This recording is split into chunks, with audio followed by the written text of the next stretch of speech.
Let's bike crime की कहानी। 29 मई 2022 मानसा का वो धूल भरा रास्ता, 34 गोलियां और एक आवाज हमेशा के लिए खामोश हो गई। लेकिन क्या वो सिर्फ एक गैंगवार थी? क्या मूसेवाला का कत्ल सिर्फ एक बदला था, या वो उस नेटवर्क का शक्ति प्रदर्शन था जिसे आगे चलकर एक बहुत बड़े मिशन के लिए इस्तेमाल किया जाना था? सिद्धू मूसेवाला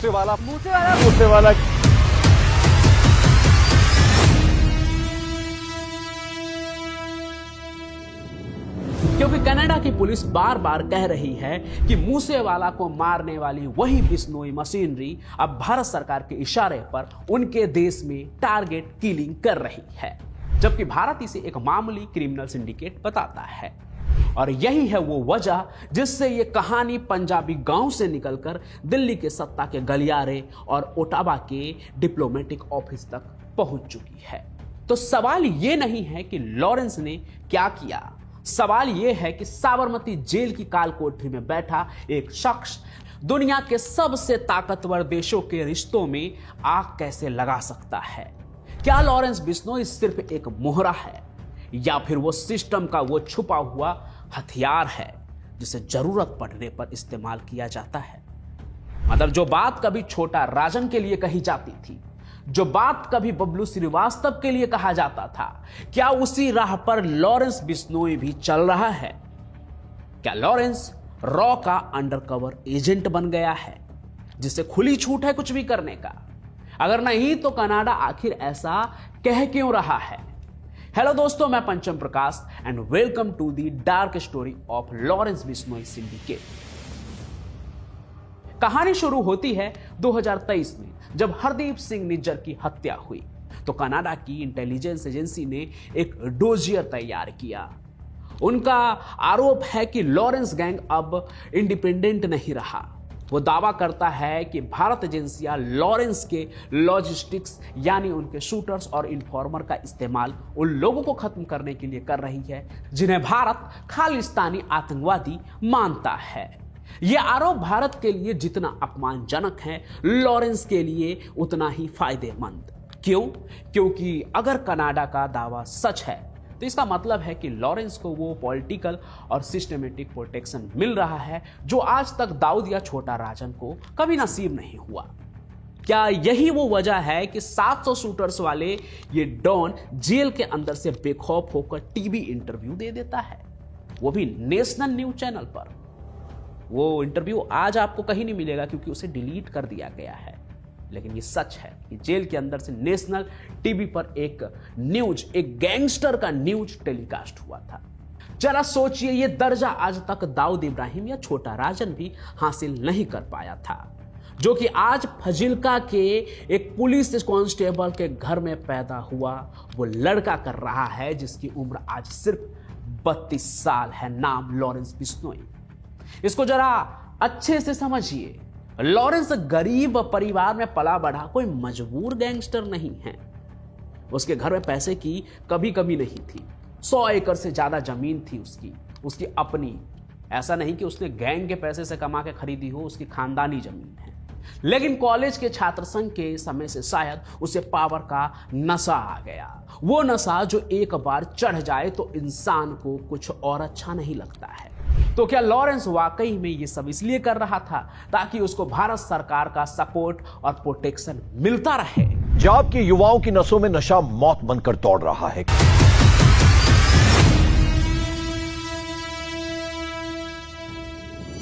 अब सवाल यह है कि लॉरेंस को केवल पावर का नशा है या इसके पीछे कुछ और भी है।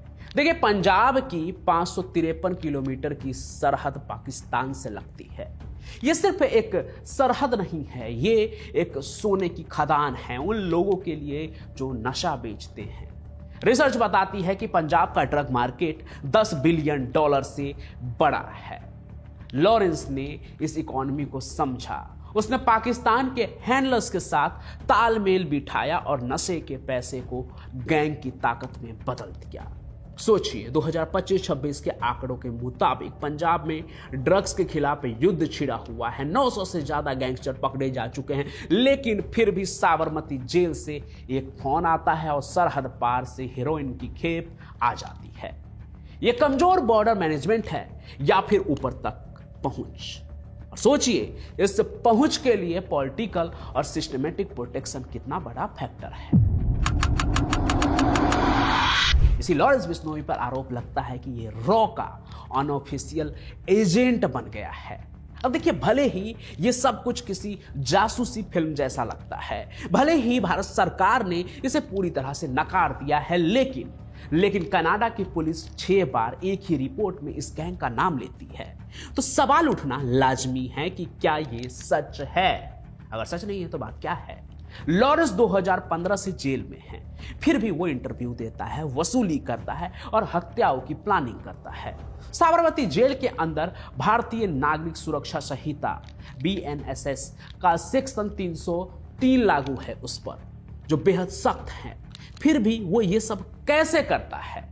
वो इंक्रिप्टेड ऐप का इस्तेमाल करता है। मौजूदा वक्त में ये तस्वीर भी निकल कर आती है वायरल ऑडियो और बाकी सभी खबरों से कि गोल्डी और लॉरेंस अलग हो गए हैं। लेकिन आप पुरानी कई रिपोर्ट्स को देखें तो पता चलता है कि गोल्डी बरार जो कनाडा में बैठा है या किसी और देश में, वो उसका ऑपरेटिंग ऑफिसर है।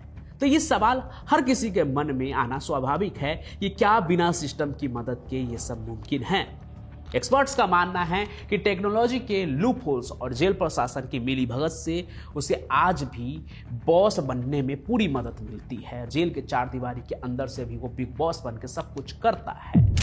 लेकिन यहां पर इस थ्योरी में एक बड़ा लूप होल है कि अगर भारत सरकार किसी को खत्म करना चाहती है तो क्या वो किसी ऐसे गैंगस्टर को चुनेगी?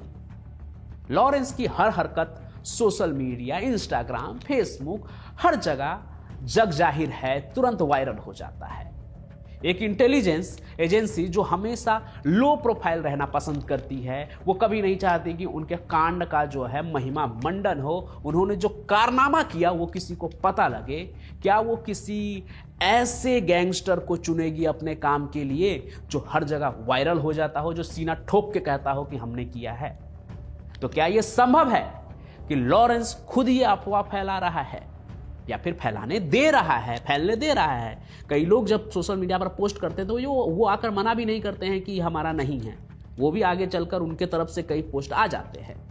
तो कहीं ये सब जानबूझ के तो नहीं किया जा रहा है कि वो एक देशभक्त गैंगस्टर है और उसी सरकार का पॉलिटिकल प्रोटेक्शन है?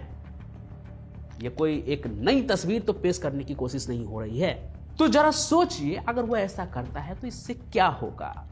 जेल के छोटे मोटे अफसर तो उससे डरने लगेंगे। बाहर उसके गैंग में शामिल होने वालों की तो लाइन लगेगी ना उसका रौला देख के। और रही बात कनाडा की, तो वहां भी लॉरेंस के नाम का भौकाल मचेगा और कनाडा पुलिस को भी एक बलि का बकरा मिलेगा जिसके पीछे वो अपनी नाकामी को छिपा सकेंगे कि अगर उनसे लॉ एंड ऑर्डर अपना नहीं संभाल रहा है तो ये सब लॉरेंस ही कर रहा है। एक ही गैंगस्टर है भारत से कोई जो पूरे कनाडा में भौकाल मचा रहा है। तो मेरे कहने का मतलब ये है कि ये अफवाह फैलना लॉरेंस और कनाडा दोनों के लिए फायदे की बात है। लॉरेंस का PR हो रहा है और कनाडा अपनी जो लॉ एंड ऑर्डर नहीं संभाल रहा है उस बात को वो यहाँ पर टाल मटोल कर रहा है लॉरेंस का नाम लेकर। लेकिन भारत सरकार के लिए तो नुकसान ही नुकसान है। तो उसका रॉ का एजेंट वाला पूरा मामला कहीं ना कहीं कहानी ही ज्यादा लगती है। सच चाहे जो भी हो, लेकिन अभी तो सबसे बड़ी बात यह है कि लॉरेंस सिर्फ एक मुजरिम नहीं रह गया है, वो इंटरनेशनल अफेयर में एक ऐसा कांटा बन गया है जो कि भारत को चुभ रहा है और कनाडा को चिल्लाने का मौका दे रहा है। भारत को ये कहने का मौका दे रहा है कनाडा को कि भाई आपके गैंगस्टर ने हमारे देश में ये किया, आप अपने गैंगस्टर के जरिए हमारे देश में ऐसा करवा रहे हो। कोई भारत के सामने ऐसा बोलने की हिम्मत कर रहा है। अगर ये एक एजेंट है तो ये भारत की सबसे बड़ी ओपन सीक्रेट गलती है, ब्लंडर है। और अगर वो एक अपराधी है तो हमारे सिस्टम की हार है कि एक कैदी 2 देशों के रिश्तों का बंधक बन रहा है। आपको क्या लगता है, क्या लॉरेंस अब एक ऐसा मॉन्स्टर बन गया, एक ऐसा बीस्ट मूड मॉन्स्टर जो अब किसी के कंट्रोल में नहीं है, सबके कंट्रोल से बाहर हो चुका है? ये गैंग सिर्फ मर्डर नहीं करता, ये डर बेचता है। जब एक मशहूर पंजाबी सिंगर या सलमान खान जैसे सुपरस्टार को धमकी मिलती है तो पूरे देश में एक मैसेज जाता है कि लॉरेंस कहीं भी पहुंच सकता है, और यही डर उसे एक्सटॉर्शन में करोड़ों रुपए कमा कर देता है। तो अब आपको क्या लगता है, इस पूरी कहानी को सुनने के बाद, हर एंगल को समझने के बाद, क्या जो कनाडा चिल्ला चिल्ला कर कह रहा है कि लॉरेंस सरकार के तरफ से कनाडा में किलिंग्स करवा रहा है, इस बात में दम है, या बस कनाडा भारतीय सरकार को, भारत को बदनाम करना चाहती है? आप जो भी सोचते हैं वो कमेंट में जरूर लिखिए। बाकी आज की इस कहानी को लाइक कीजिए, ज्यादा से ज्यादा शेयर कीजिए और चैनल को सब्सक्राइब भी जरूर कर लीजिए। और अगर आप मेरी ये बात सुन रहे हैं तो आप सभी का बहुत बहुत धन्यवाद, क्योंकि आप कहानी को अंत तक देखते हैं। और आप कहाँ से कहानी देख रहे हैं और आपका नाम क्या है वो भी कमेंट में जरूर लिखिएगा, ताकि मुझे पता चले जो मेरी कहानी को अंत तक देखते हैं वो लोग कौन हैं। बाकी मैं पंचम प्रकाश अपनी कहानियों के साथ हाजिर होता रहूंगा। तब तक के लिए स्टे अलर्ट एंड से जय हिंद, जय भारत।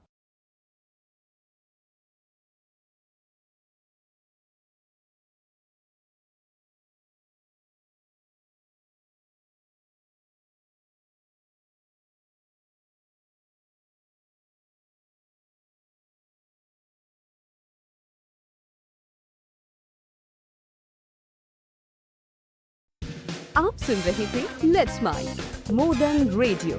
फॉलो कीजिए हमें हमारे सोशल मीडिया प्लेटफॉर्म्स पर।